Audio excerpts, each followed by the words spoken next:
All right, good afternoon, ladies and gentlemen, viewer across the world in Liberia, outside of Liberia. We want to say welcome to this exclusive interview. This interview is with the chairman on the Say No to Drugs campaign, Mr. Jimmy Gayeouj, and he will tell you more about this interview. This interview is about Liberia. It's about the drugs awareness campaign on August 7th.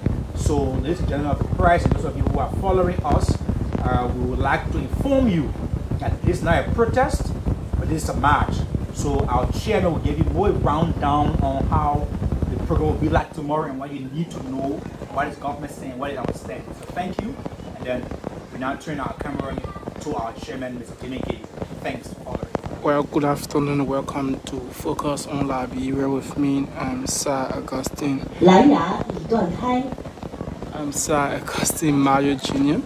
We are in conversation with the lead campaigner of one of the lead campaigner of the planned August 7 Say No to Drugs March.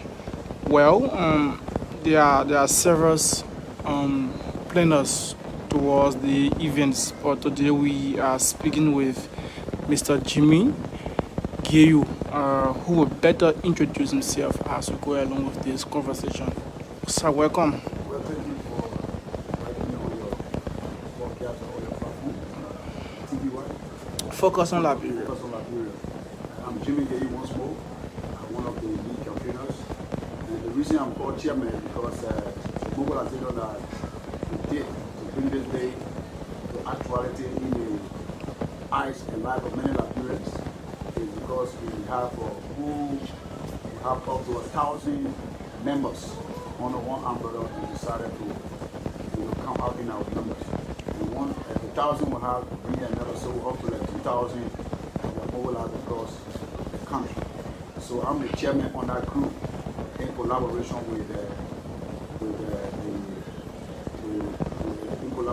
other organizers like Ama, Roberto, Sandolo, and Sonic Poli. And yes, so. Now let us dive into it. Now many Liberians are concerned. Why are you guys marching? After some senators and lawmakers have praised the government effort in the fight of drugs, said that it is going somehow on a high increase. The government is doing extremely well in the fight of drugs. Why are you guys marching? When you say some other people praise the government and they are doing well in the fight of drugs, I don't understand from which perspective we're speaking. I believe, because I've been around the LDA for the past 8-9 years, trying to also fight the drugs, it's been very, very difficult because we found out that drugs fight is a serious, organized cartel or syndicate event and it was set up in this country. To be honest with you, the reason we are marching is because when the president took over, he said drug is a national health emergency, and nothing, absolutely little, I can say, has been done. If you look at the back then when they talk about Ebola, they talk about COVID. So how COVID was treated here. People were, before you even ride a plane or to get on a plane, you have to go and get what we call COVID certificate. So that brought our attention. And if you look at the community, and in fact, in various communities, different organizations were donating logistics. You will see at every point, you will see buckets there. You will see at every shop, buckets there. Somebody will come and bring t-shirts, awareness materials, vehicles were flying across the street. When they say 6 o'clock, everybody's indoor.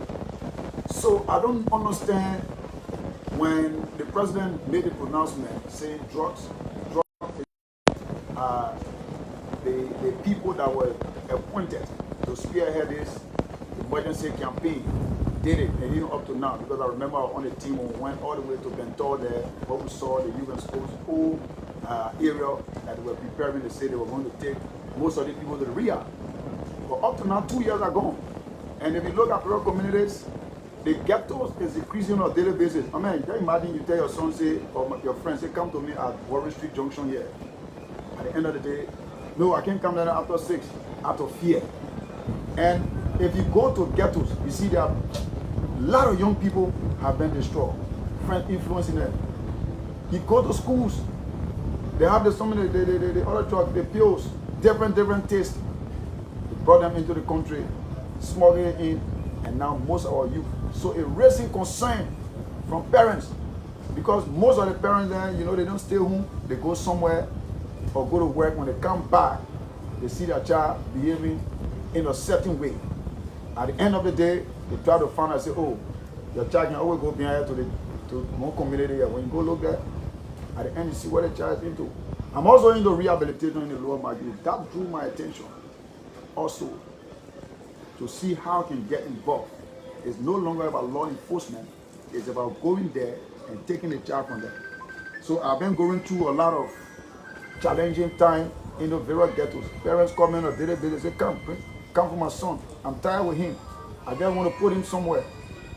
So the issue about this day is to send a message, a clear message to the government, to the president, so that he can be able to take an immediate action, an immediate intervention to see how best he can empower the LDA, set up a presidential task force. These are things that we'll be discussing. These are things we'll be putting forward before him. And community leaders, every ghetto in every community, when you are signal, we move in there with the task force and get it destroyed from there. So that's one of the reasons you see mothers, they are coming outside.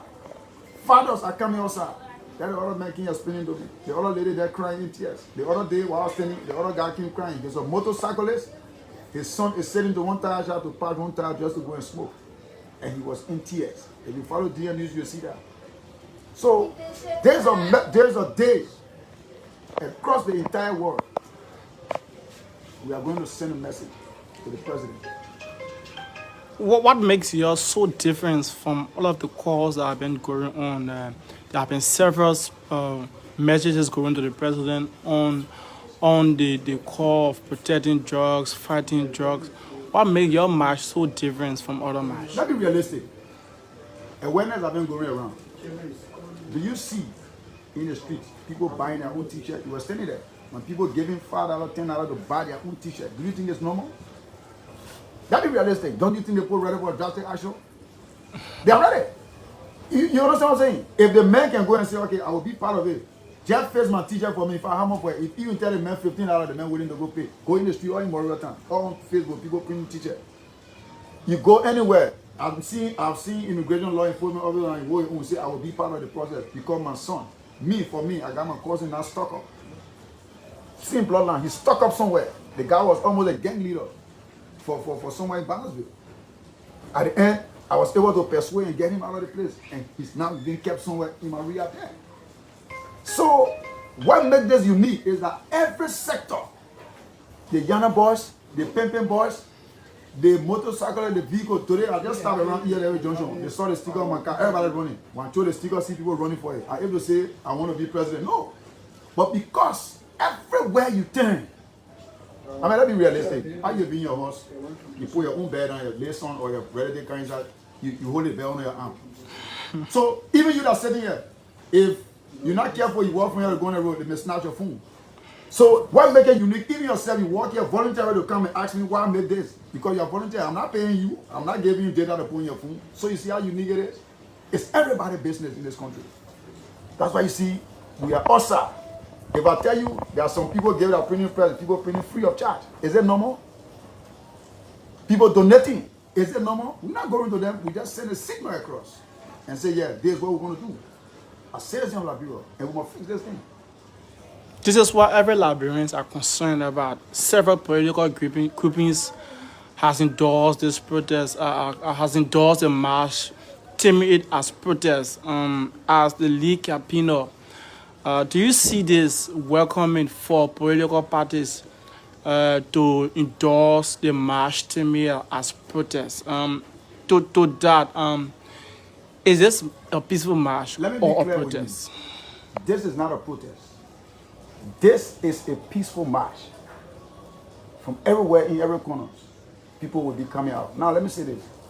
Do you think drug abuse minister, do you think they see a disadvantage you, those ones that when they read it into their head like that, it's kind of smoking, getting high, what have you, do you think they see journalists? Do you think they see their mother? Do you think they see their father? I was sat somewhere where somebody came and was using drugs and they insulted their mother for me.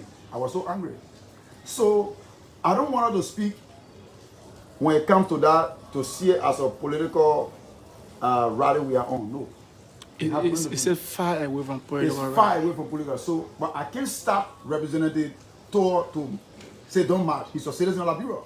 The only thing he carry the position. But if he put on a t-shirt, Delta number 9 say no to drugs, it send a signal. That's why you see all the t-shirts we print. You see, Liberia flag, the hand, and we say no to drugs. You see at the back of it. So if any other person has any motive, our tax will be set up to tell you, no, we are not here for that.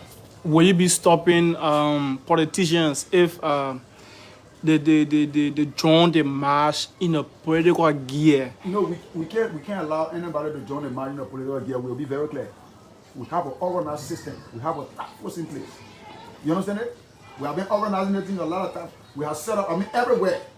You see, we set up this place, these areas into zones. We have everything. And we know who will be there at that point. And we have our guidelines and our rules. But how do you welcome the political parties like the leg of ANC, the leg of CDC, the ruling United Party endorsing the march? Yeah, but nobody coming out, nobody endorsing my CMC and ANC. They endorsing our Liberian people. That's what we see. Earlier on today, ANC youth will call on all of their supporters to show up at the party headquarters tomorrow to march in honor of their political banners. So, my question to you, the organizers, were the organizers called to say, come honor the banner there and join the march? Absolutely. We are the organizers. They call soldiers and say, oh, can I go sit down there? We want to come. No. We're not going to politicians around here to listen their support and what have you. I told the people in our group, I said, no, we're not into that. You see people walking up to the printing press, I'm sitting there, I'll be there up to 12. You come, I said, that man, pay your father out there, go to your t-shirt. If you want it, fine. If you want sticker, I give you sticker free of charge. If you go on my page, I post it, I say, anybody want to print t-shirt, bring your black t-shirt. But you say you get black t-shirt, the printing press is there. So the only thing I did was to coordinate with the printing press, and we are working hand in hand to see how a lot of people can get a t-shirt if they want to be uniform like this. So if I hear AMC man calling somebody, it's not a political movement we are on. We are on the Liberian people march and every Liberian. So if you wear a political party t-shirt, you will not be accepted in our line. What do you hope to achieve? Many a times we take to the street, give petition to government. At the end, the news carry for 1 week, and there's no action taken by the government. With this, what do you hope to achieve after petitioning the government? Are there plans to continue the process? Are you planning to continue engaging the government behind closed door to see the fight of drugs in actions? You think if we wanted to discuss behind closed door with government, will come outside in masses, in numbers like this? No. We present a petition, we said, and if we're going to do anything to discuss government, we carry the press. We will be there. Let me be honest with you. Look at the DEA today. The DEA has only 3 vehicles. Can you imagine that? In the entire 15 counties. You understand it? The entire 15 counties. 3 vehicles. What is the government doing with the DEA? See, DEA now endorse the march. They say they are saying cameras up because you see they are all federal. You can't say it's a national emergency and you do nothing about it. No manpower. DEA people hardly take pay. I think you saw the other time they were all around. They say, oh, action agent down and other people. You understand it? Now, what actually we expect from this government and we hope to achieve, I believe that the president will yell instead of a presidential task force to have a robust movement in every community with support or empower the LDA with logistics and even calling on some of these senators, 15 counties. Protect your own county. DA need logistics. If you get one pickup, or you say, okay, I'll add this one for logistics, it makes sense. And also the DA, for me, I always say on that platform, I go and say, if the DA can conduct drug tests for every agency, corporation across the entire country, and they just pay $5 for that test, they're going to raise a lot of money. And they're going to put in the cover of the government. You understand it? If you go to Arsenal Meta, 5,000 does it. 5,000 will give you the balloon, they blow the test, you go there. So if you assign DA specialized people train in the area, every month, 5,000 will just package the money, put in the account, and help the government or help the DA to see how they can get in more men and improve the institution. Look at the building DA. So the people need to be serious. Government need to be serious. And make that place in a way that we can hold these guys, most of them, accountable. But sometimes we don't hold the DA accountable because what the men got? Nothing. So even if I arrest a drug dealer, you expect me to put him on motorbike? No. So DA also, in that petition, I believe, will also be speaking on behalf of the DA to the government. The representatives should increase the DA budget so that at least we can hold their feet to the fire and hold them accountable. Yeah. And then moving forward from most of the other county, we are moving on to Magidi. From Magidi on to Grand Basso. Grand Basso on to Riverset. Riverset and so the entire 15 counties will feel the impact and the presence. So this, I just see this as a big launch in the capital city. And then we proceed on to the other counties. You intend taking the nationwide campaign? Yeah. What extra plans do you have after this march? One will say maybe after this march, want to begin a regular health campaign for our guys in the ghettos. Want to start a regular feedings. What extra plans do you have after this march? You know, for me, to be honest with you, I really want the government to have the private rehabilitation center across the country. That would be one of my key things. Because, like take for example, if this place, if I'm selling drug here, and then somebody come and take all the guys who always come and buy and take them to a place where they can be kept and be taken care of. I don't think the guy who's selling the drug or I'm selling the drug will be stationed there. I will move to another place. When you move there, we'll take the people. So at the end, you find out that the package or a drug and go and put it somewhere. You won't get nowhere to sell it. At once. So one of the things we hope to achieve after the march, we are going to take on from schools to schools on a serious campaign awareness. Every other communities, we are going to do community engagement. We are going into the community to inform the community chairman. This is what we intend to do here. Every time we there send 1,000 people so that they can be aware to be able to prevent our community from getting into mess. And sometimes you see the community leaders also can accommodate these people out of sympathy. Oh, times are hard. Now maybe hustling here. When the DA comes in, we inform you. All those things we are going to engage the communities, from the community leaders, schools, churches, serious awareness, carry flyers and stickers to continue talking. That's the only way. While we also engaging government to enforce the law, and you know, that's on the book. You know, DA has a law that is passed, it's not beatable. Drug man is first degree felony. If they hold you, it's not beatable. I see people sometimes they oh, you see some people say oh, and at a small drug they carry the person with no. Even one rap has a penalty. 2 rap has a penalty. 1 year, 2 years in jail.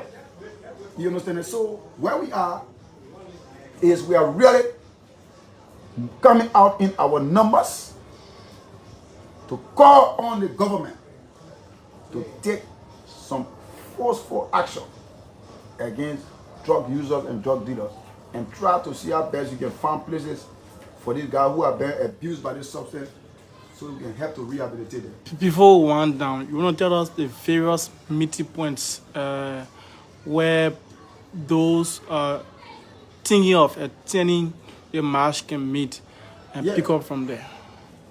Yeah, so our area have been set up into zones.